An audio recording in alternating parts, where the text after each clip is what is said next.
The room was thick with the scent of lilies and false grief.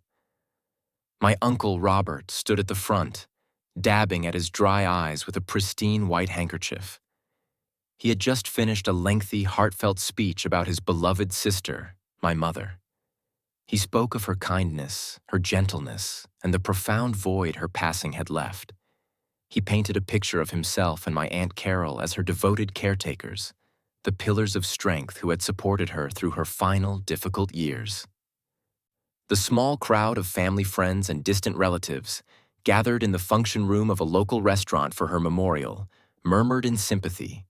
A few of them even clapped softly. From my position near the back wall, I watched the performance with a cold, settled calm. My brother David sat at the front table, nodding along with a solemn expression he had perfected over a lifetime of getting what he wanted. As the applause died down, I pushed myself off the wall and began to walk toward the front. The sound of my leather shoes on the polished floor was the only noise in the suddenly quiet room.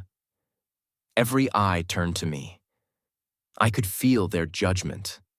I was the prodigal son, the one who had been absent for 15 years, now returned to disrupt their carefully managed narrative. I reached the small podium, moving Robert gently to the side. I looked out at the crowd, my gaze finally settling on my aunt and uncle. "That was a beautiful story," I began, my voice even and clear. "A masterpiece of fiction. But my mother's real last words weren't about your devotion. They were about your betrayal." A collective gasp rippled through the room. Aunt Carol's face, a mask of sorrow a moment ago, hardened into a scowl. My brother shifted uncomfortably in his seat.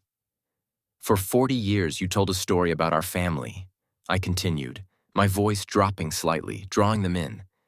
"A story where I was the problem, the disappointment, and you were the saints. You thought that with my mother gone, your version of the truth was the only one left." I paused, letting the weight of my words hang in the air. "You never counted on me cleaning out the attic. How does a family get to a place like this? It doesn't happen overnight. It's a slow poison, administered in small, daily doses. To understand what was in that box, you have to understand the family I grew up in. Our father died when I was 10, and my brother, David, was 8. His absence created a vacuum that my mother, lost in her own grief, allowed her sister Carol and her husband Robert to fill. And they were more than happy to step in and manage our lives. From that point on, our home operated on a simple, unspoken rule.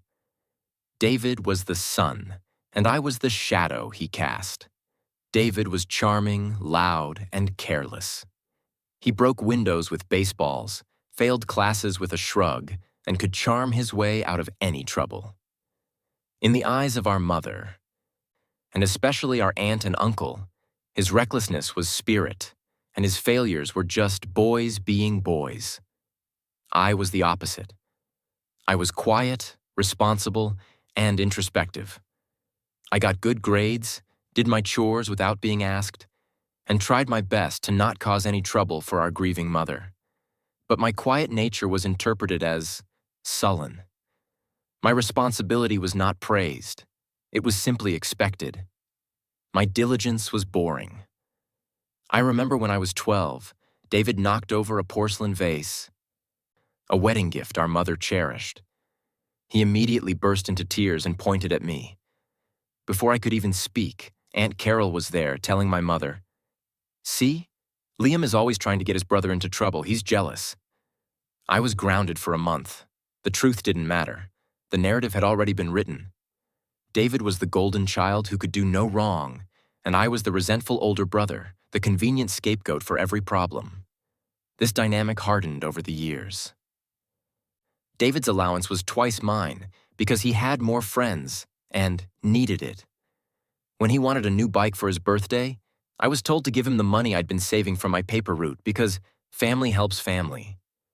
My sacrifices were never seen as sacrifices. They were my duty.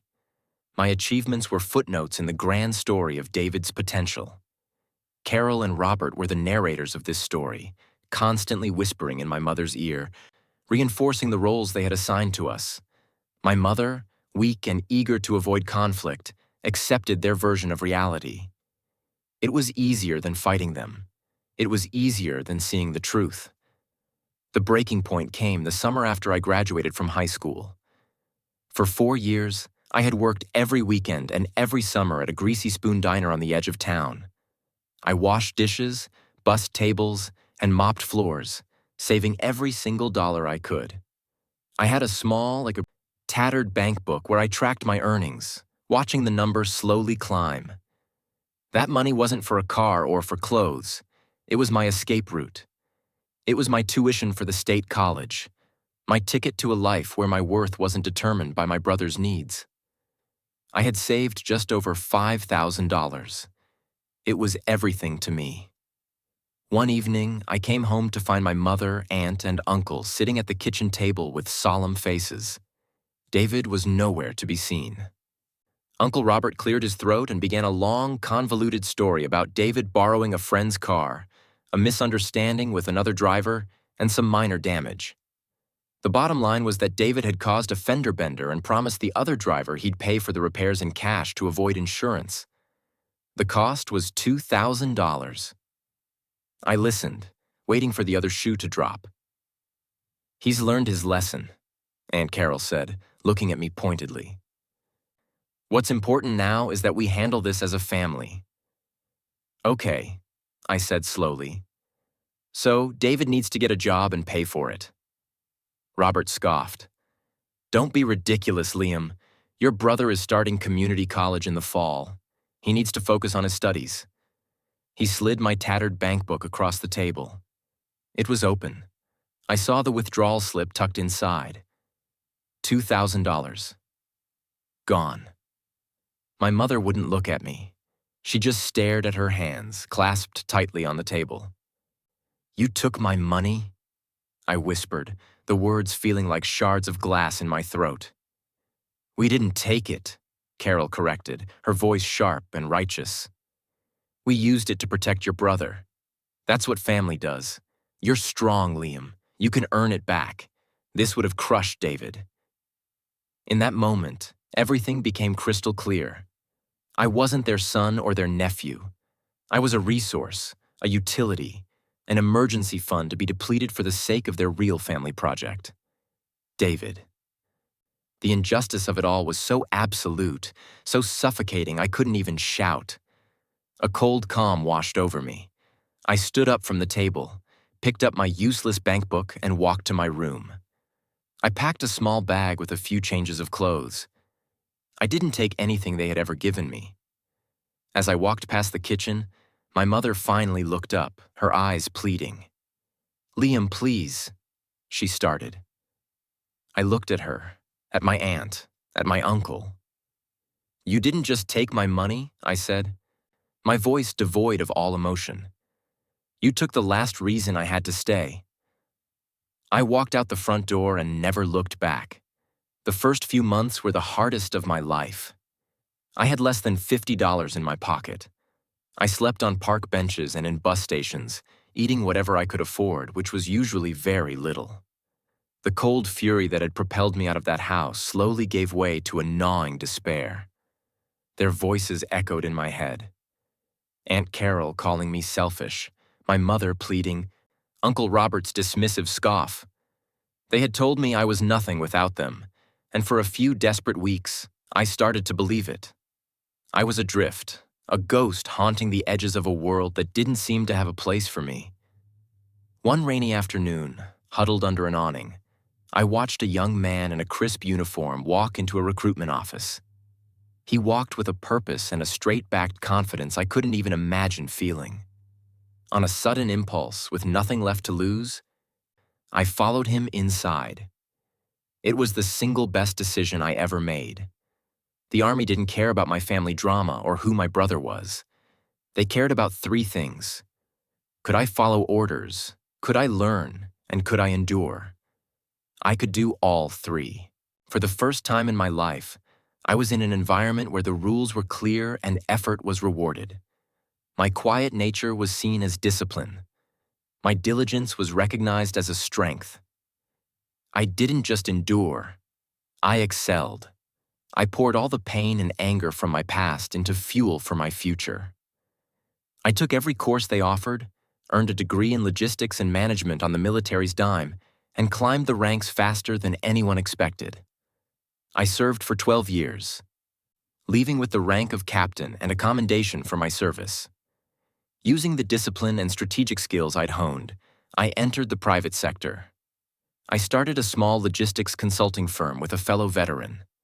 We worked 18-hour days, fueled by coffee and a shared determination to build something of our own. That small firm grew. Within 10 years, it was one of the most respected supply chain management companies in the country, with major international contracts. I wasn't just a success. I was wealthy and in command of my own destiny. During all those years, I never once reached out to my family. I changed my number and moved several times. I built a new family, one of friends and colleagues who respected me. I had finally become the man my family never believed I could be, all without them. For 15 years, my past was a locked room in my mind. I had the key, but I never had a reason to open the door. That changed on a Tuesday morning. An email arrived in my inbox, forwarded by my assistant. It was from a cousin I hadn't spoken to since childhood, with the subject line, "Sad news about your mom." My mother had passed away after a long illness. The funeral was in 3 days. I stared at the words on the screen, feeling a strange and hollow ache. I wasn't grieving for the woman who stood by and let her son's future be stolen. I was grieving for the mother who read me bedtime stories, who bandaged my scraped knees, the one who existed before my father died and her siblings sank their claws into her. It was that memory, faint as it was, that made my decision. I had to go back, not for them, but for her, and for the boy who had walked out of that house with nothing. I flew into the small regional airport, rented a nondescript sedan, and drove into the town that I'd fled so many years ago. It looked smaller, sadder. I attended the funeral, sitting in the back pew of the church. An anonymous figure in a well-tailored black suit. I watched David, now puffy and middle-aged, deliver a stilted eulogy. I watched Aunt Carol and Uncle Robert play the part of the bereaved, dutiful siblings. After the service, at the small, awkward gathering at the church hall, they finally noticed me. Aunt Carol's eyes widened, and a flicker of something, not happiness but alarm, crossed her face. Uncle Robert approached me, his expression a mixture of suspicion and disdain. Well, he said, his voice low. Look who decided to grace us with his presence. A little late, don't you think? I'm here to pay my respects, Robert, I said, my voice steady. My calmness seemed to unnerve him. Right, your respects, he sneered. Don't think you can just show up after 15 years and expect to get anything. Your mother knew who was there for her. Everything is being taken care of. Later, I overheard him talking to David near the sad-looking buffet table. The lawyer said it's straightforward, Robert muttered. The house, the savings, it all goes to you, Davy. It's what she would have wanted. We just have to get him out of town before he tries to make things difficult. They still saw me as the same powerless boy, a problem to be managed. They had no idea that I wasn't there for a handout. I was there for the truth. The day after the funeral, David and my aunt cornered me in the living room of my mother's house. It was a place frozen in time, with the same faded floral sofa and the same scent of old paper and polish. Since you're here, you might as well make yourself useful, Carol said, her tone leaving no room for argument. David has to handle the arrangements. The least you can do is start cleaning this place out, starting with the attic. It was a dismissal, a chore meant to isolate me with the dust and the ghosts of the past while they dealt with the important business of the estate. It was also the biggest mistake they could have made. I agreed without a word and headed for the narrow staircase at the end of the hall. Each step creaked under my weight, a familiar protest from a house that held no good memories for me. Pushing open the attic door released a wave of thick, stagnant air. A single grimy window at the far end let in a sliver of gray light, illuminating swirling dust motes. The place was a tomb of forgotten things. Broken furniture, stacks of old magazines, holiday decorations, and clothes that had long gone out of style.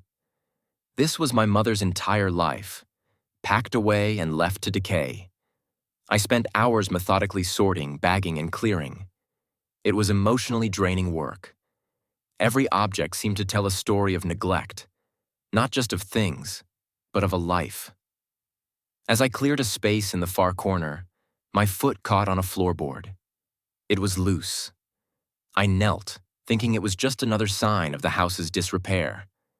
But when I ran my hand over it, I could feel that the edges were different, smoother, as if it had been lifted many times. My heart began to beat a little faster. I found a crowbar in an old toolbox and carefully pried the board up. Beneath it, nestled in the dark space between the joists, was a metal box. It was an old, heavy, army green footlocker, the kind soldiers used decades ago. It was sealed shut with a rusty padlock. It hadn't been tossed here randomly. It had been deliberately concealed. A cold certainty washed over me. This was no box of forgotten Christmas ornaments. This was a secret. I felt a tremor of anticipation, a feeling that I was on the verge of understanding everything. I carried the heavy box down from the heat of the attic, took it to the solitude of my rental car, and drove to the nearest hardware store to buy a pair of bolt cutters. I sat in the passenger seat of my rental car in the quiet corner of a nearly empty parking lot. The bolt cutters felt heavy and purposeful in my hands. With a sharp crack, the old padlock broke apart. I lifted the heavy lid of the footlocker, and a faint, musty smell of paper and regret filled the car. Inside, everything was neatly organized. On top was a thick stack of envelopes, bound with a faded ribbon. They were all addressed to me, in my mother's familiar, looping handwriting. Beneath them lay several thick, leather-bound journals and a large manila folder bulging with official-looking documents. My hands trembled as I untied the ribbon and opened the first letter. The date was from the week after I left. "My dearest Liam," it began. "If you are reading this, it means I was too much of a coward to ever send them. And it means you have found this box, my only confession. I hope you can find it in your heart to forgive me." I read for over an hour, letter after letter, journal entry after journal entry. The truth, in all its ugly detail, spilled out onto the pages. My mother wasn't a willing participant in my family's cruelty. She was its first victim. After my father died, Carol and Robert had systematically taken control of her life. They told her she was incapable of managing her own finances, of raising 2 boys alone. They fostered her dependence until it became absolute. They portrayed me as cold and difficult to drive a wedge between us, making her feel that my love was conditional while theirs was absolute. They isolated her from friends, telling her that people were gossiping about her.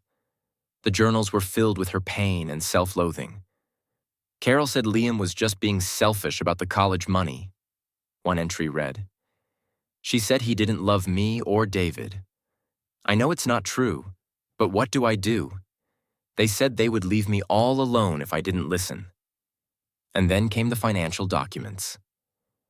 Bank statements showing thousands of dollars being transferred from my mother's savings to Robert's company under the guise of loans for David that were never repaid. Papers detailing how they had mortgaged the house without her fully understanding the terms, siphoning the equity for themselves. It was a meticulous, decades-long campaign of emotional abuse and financial fraud. Tears streamed down my face. They were tears of grief for the mother I never truly knew, and for the life she had been forced to live. But beneath the grief, a new feeling was taking root. A cold, hard, and diamond-sharp rage. They hadn't just stolen my college fund. They had stolen my mother. And now, they were going to pay for it. I carefully placed my mother's letters and journals back into the footlocker, closing the lid.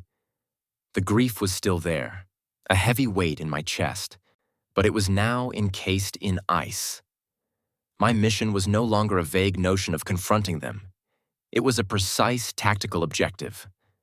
I would not just expose them. I would dismantle their entire world, piece by piece, using the very evidence my mother had left me. The boy they had cast out was gone.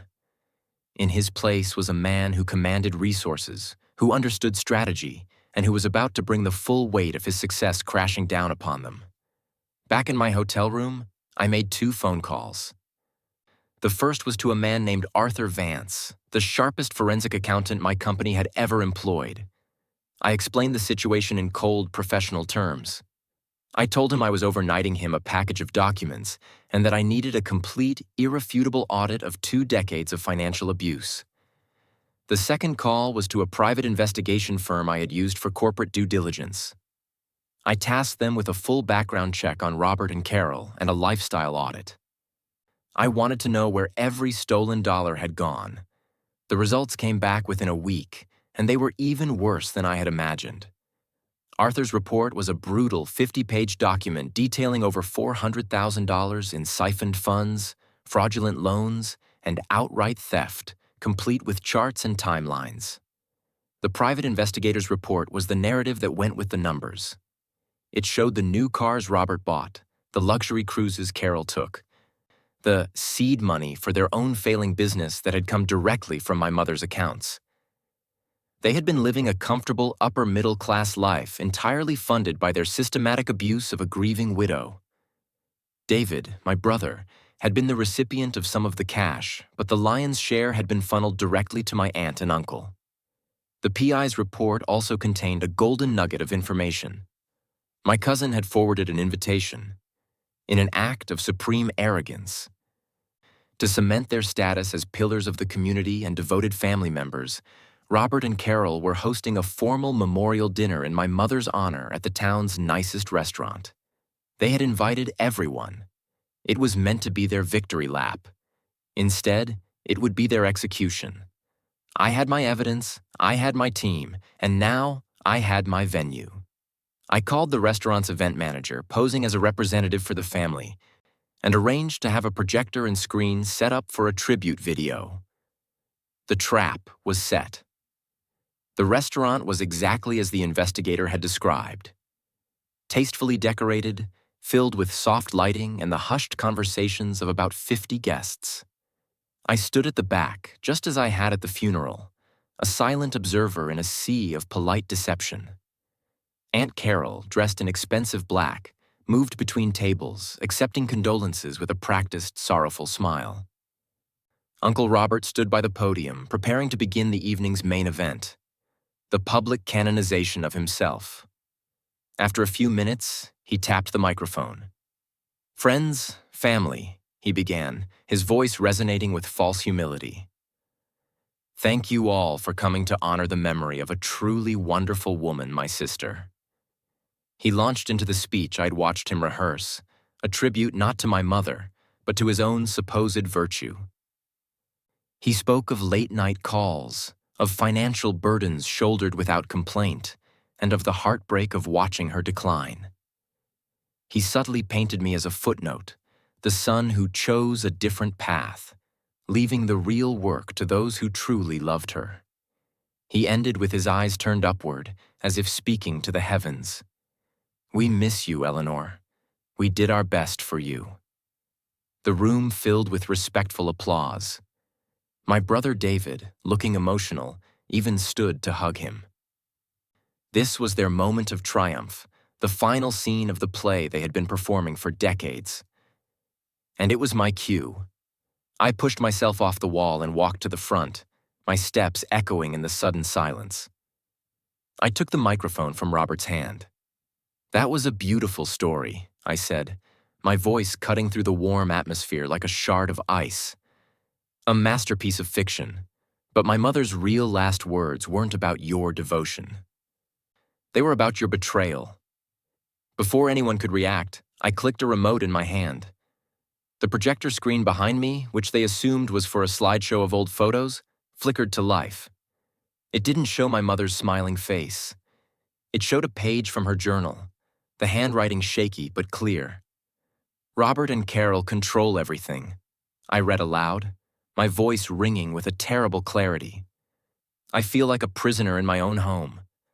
They tell me Liam doesn't love me. God forgive me. I know it's a lie. A wave of shock rolled through the crowd. I clicked the remote again.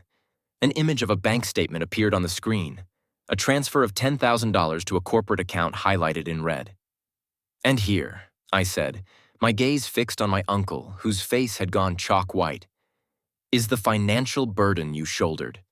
A transfer from my mother's life savings to your failing company 1 week before you declared a miraculous profit. My mother called this the money for David's future. You called it an investment." I kept clicking, slide after slide. Forged loan documents, lavish vacation receipts, a meticulous, undeniable timeline of their greed. The whispers in the room grew into a roar of outrage. The performance was over. The room erupted into chaos. Aunt Carol began screaming, a shrill, panicked sound.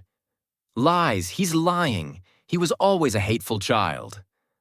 Uncle Robert lunged for the podium, his face a grotesque mask of fury and fear, trying to shut off the projector.